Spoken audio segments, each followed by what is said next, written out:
Well, Igor Milicic and Zakai Zeigler absolutely made their presence known in their first game back after missing the Florida game. Paige Dower alongside Jimmy Himes.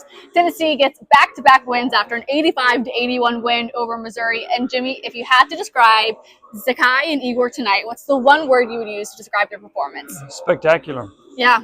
Considering they missed the last game, considering Milicic had flu-like symptoms and Zeigler was coming off a hyperextended knee, and for them to play the way they did, they have 42 combined points. They did. They had 13 combined assists, 13 combined rebounds. They were 6 of 7 combined on three-point shots. Milicic was 8 of 10 from the field.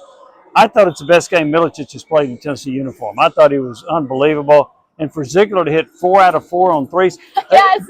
In his previous game, he was 1 of 11. I know. Yeah. On threes. That was the biggest change and improvement. Yeah. So I thought those two were just unbelievable. They were the best players on the court for Tennessee, and they helped spark this win over a really good Missouri team. Yeah, and crucial free throws late in the game both pushed them to 21 points even to end the night. You mentioned it being one of the best games for the transfer and Igor Milicic against Kentucky. Had that game been a win for Tennessee, I would argue that was probably his next best game with 19 points. His only other best scoring night, I think, came against Chattanooga, where he put up 23 points. But you can just see that here in the second half of this season, and then specifically in the second half of this game against Missouri, Igor Milicic has absolutely been the spark on offense that this team needs, especially with how tenacious he is around the rim. His putback tip-in that he had actually ended up sparking an 11-1 run for Tennessee, and a three-pointer led to 3 separate three-pointers by Tennessee to give them their first lead since the beginning of the game there in the opening minutes of the second half, and that was the turning point in this game. Well, he leads the team in rebounding, and he showed up again with 10 tonight.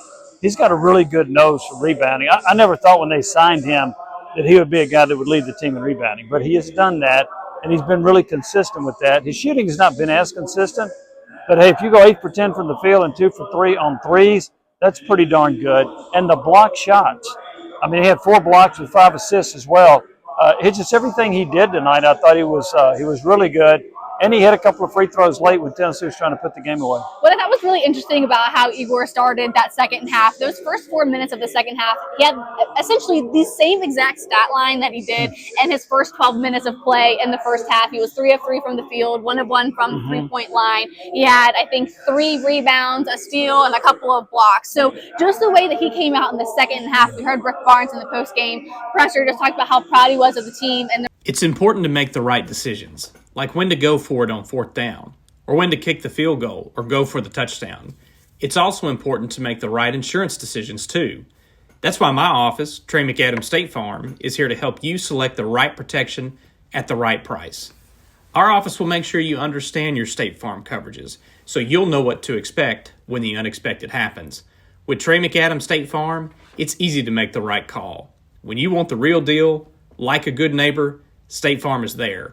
Proud sponsor of the Tennessee Vols. their effort in the second half. Yeah, in the second half. Wasn't as proud of the first half. I don't think anyone was. No, he would. And what was interesting is that Tennessee actually shot the ball well in the first half, but they trailed. Yes. And they were down by 11 points at the start of the second half, and yet they were tearing it up from three-point range at that point. They were like 8 out of 11 on threes and shooting over 50%. You're thinking, they're down by 11. They're shooting that well. They're in trouble. Yes. Well, they weren't. The scoreboard, yeah. And it's not that way. Yeah, and as you mentioned, they had that 11-1 run, and they had so many different players that contributed, but none more than what Milicic and Zeigler did for this team tonight. And I think that kind of bleeds into maybe our second takeaway following this back-to-back win for Tennessee. It's that their shot selection got a lot better. You can notice in these last couple of games that they've gotten a lot more aggressive from the paint. And then the three-point shooting hasn't been any better than it has been all season than it was tonight. 10 from 15. They averaged 8.5. And what was really nice was the Zakai Zeigler three-pointer late in the game gave Tennessee 3 from the wing, and Mizzou calls a timeout. I don't think they could get the timeout called fast enough, but it was just really impressive the way that their IQ is really kind of developing there on offense. Yeah, and Tennessee from three-point range entered this game in SEC games only, shooting 30%. That's not very good. And the other stat that was concerning to me was that of all teams in the SEC, percentage of field goal attempts, Tennessee had the highest percentage of three-point attempts of any team in the SEC. Yeah. That's really not what you want. They're not a great three-point shooting team. Rick Barnes said after they had 45 that they're not a roster built for that. Right, right. So tonight the shot selection was very good.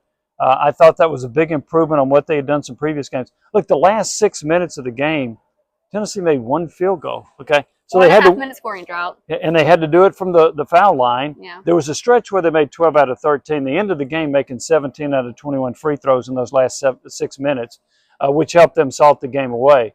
But I really thought the shot selection was much better. They were accurate with it. And then we mentioned Zeigler, we mentioned Milicic, Chaz Lanier had a couple of threes. So they really shot well from three-point range. When they shoot like that, they're pretty hard to beat. One thing that maybe is flying under the radar, and it's our third point, is the last four opponents, now if you consider Missouri to be the fourth one. Let me interrupt just a second. Points in the paint. Yes, okay. I wanted to touch on that. Tennessee had won the battle of points in the paint 34-18. Against Florida, it was 34-14. And remember, this is a team that lost the points in the paint to Florida 40-14 the first time they played.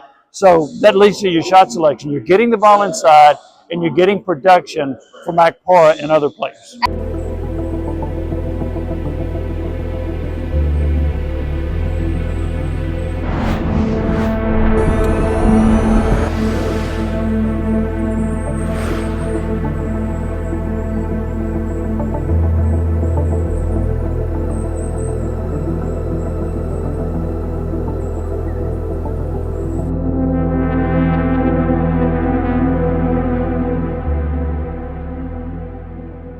Absolutely. Yeah. So just to kind of wrap it up into our third point, the way that Tennessee's been able to handle the opponent's offenses, the last four opponents. So the last four opponents, they are top 17 in the country in scoring offenses. What has Tennessee's defense done? Limited all of them to below their scoring averages, and that remained true tonight. Closely, though, against Missouri, as they average 83 points a night, only giving up 81 tonight. But absolutely impressive what this defense is able to do. Well, they completely shut down Florida. Yes. Now, Missouri's a little bit different. Missouri is a very good shooting team. They actually shoot 48.6% from the field, which is one of the best big numbers in the nation.